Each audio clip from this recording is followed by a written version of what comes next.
Hi guys, welcome back to Link Story. So, previous weeks there was the first Viet rally for Joe Biden in Orange County, and all hell broke loose. Sài Gòn Đi nào, một người đàn ông đi nào, một người đàn ông. Vâng, thưa quý vị, bên nào cũng có lý lẽ của mình. Đó là That was really difficult to watch. Who told someone to kneel down? This is the 21st century. So that was crazy. So I decided to speak to Vivian, the organizer for the Viet for Biden rally in Orange County, to really know what's actually going on. Cái việc mà tổ chức của cái rally cho ông Biden hôm đó là tổng cộng là 5 tiểu bang.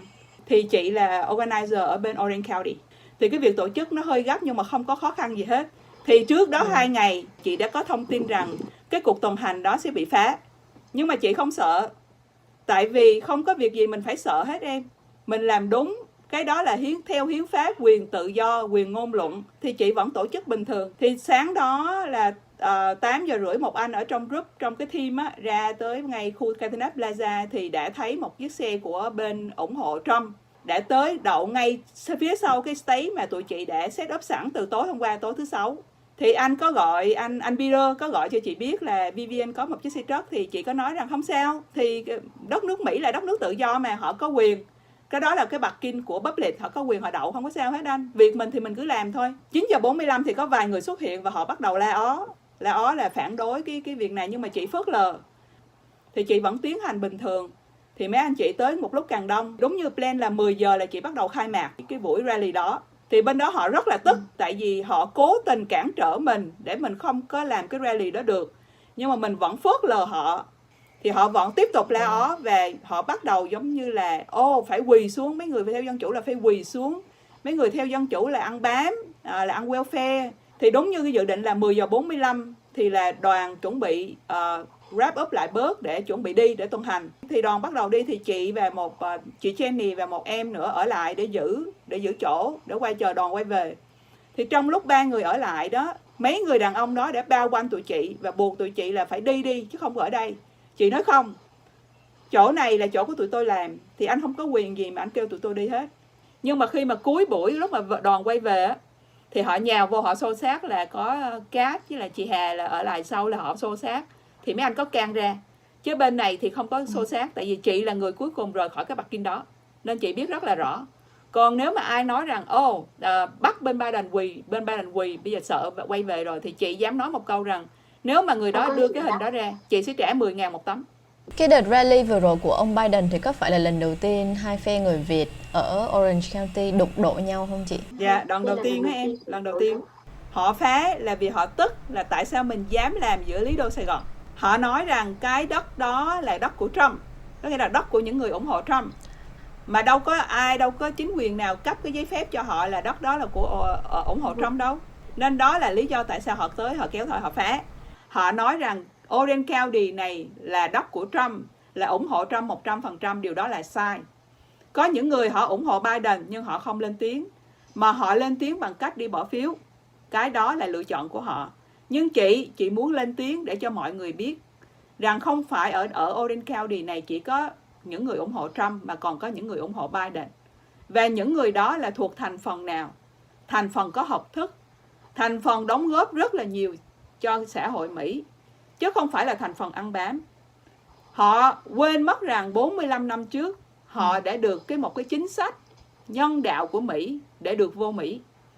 Nhưng mà bây giờ họ ủng hộ Trump, họ quay lại, họ nói rằng cái chính sách mà của Trump đang cắt bớt những cái người nhập cư từ bên Việt Nam. Ý là bây giờ là cái diện là nhân đạo gia đình, họ cắt bớt là họ nói là Trump làm đúng. Vì những người đó vô là sẽ ảnh hưởng tới kinh tế của nước Mỹ. Lãnh cha mẹ già qua đây là sẽ ăn Medicare, là sẽ có phải apply Medicare, sẽ làm ảnh hưởng tới nước Mỹ. Nhưng mà họ quên rằng cha mẹ của họ cũng đi bằng cái diện đó. Họ quên rằng 20 năm trước cha mẹ của họ hay là chính bản thân họ cũng qua được bằng cái diện đó, cái diện nhân đạo đó. Nếu mà họ nói rằng những cái người cha mẹ già trên 70 tuổi, 80 tuổi qua đây ăn bám, thì họ có dám chắc rằng cái lúc mà họ qua Mỹ họ không ngửa tay xin Medicare, welfare hay là trợ cấp bằng tiền mặt trong những 5 tháng đầu họ mới tới đây. Thì chính sách đó là chính sách từ của bên đảng nào? Đó là đảng Dân Chủ. Họ quên mất là họ đã từng hưởng chính sách của đảng Dân Chủ. Họ quên mất rằng con cái của họ đã được đến trường free bằng chính sách của đảng Dân Chủ, chứ không phải là chính sách của đảng Cộng Hòa. Họ quên rằng cái quá khứ nghèo khổ của họ khi bước chân tới Mỹ đã được đảng Dân Chủ giúp như thế nào. Người Việt Nam mình phải nói có một cái câu rất hay là qua cầu rút ván. Họ qua được cái cầu rồi, họ không muốn người khác qua nữa. Họ đổ tội cho Biden. Họ nói là Biden là người đã say no với cái đạo luật là không đưa lính Việt Nam Cộng Hòa ra khỏi Việt Nam. Nhưng mà họ nói hoàn toàn sai. Tất cả thông tin đều có trên thư viện của Mỹ hết. Biden nói rằng Biden muốn tách hai cái đạo luật đó ra, hai cái luật đó ra, hai cái bill đó ra, không có đưa cùng một lúc. Có nghĩa là phải đưa người Mỹ trước, rồi xong cái phần người Mỹ xong thì mới tới Việt Nam Cộng Hòa. Nhưng mà họ gom chung lại, họ nói rằng Biden đã say no với cái đó. Trong 4 năm qua, ông Trump ông không có làm gì được hết. Cái ông làm được duy nhất đó là ông chia rẽ nước Mỹ. Những người ủng hộ Trump nói rằng là ông Trump ông đánh tàu. Sau khi ông đánh tàu xong á, là tàu là thua, là Việt Nam sẽ không còn là cộng sản nữa. Nhưng mà họ không nghĩ rằng sau khi ông Trump ông đánh tàu xong á, thì ai sẽ tiếp quản Việt Nam? Ông Trump ông về đó ông tiếp quản hay là những người ủng hộ Trump về tiếp quản? Họ nói mà họ không có lập luận, họ chỉ nói càng, nói bừa, nói những cái lời nói mà họ nghĩ rằng tại vì tôi nghe người ta nói vậy, tôi nói vậy. Thì cái điều đó là ông Trump ông đã rất là thành công khi mà ông làm được cái điều đó. Nhưng mà theo chị nghĩ á, một mình ông không có làm nổi đâu.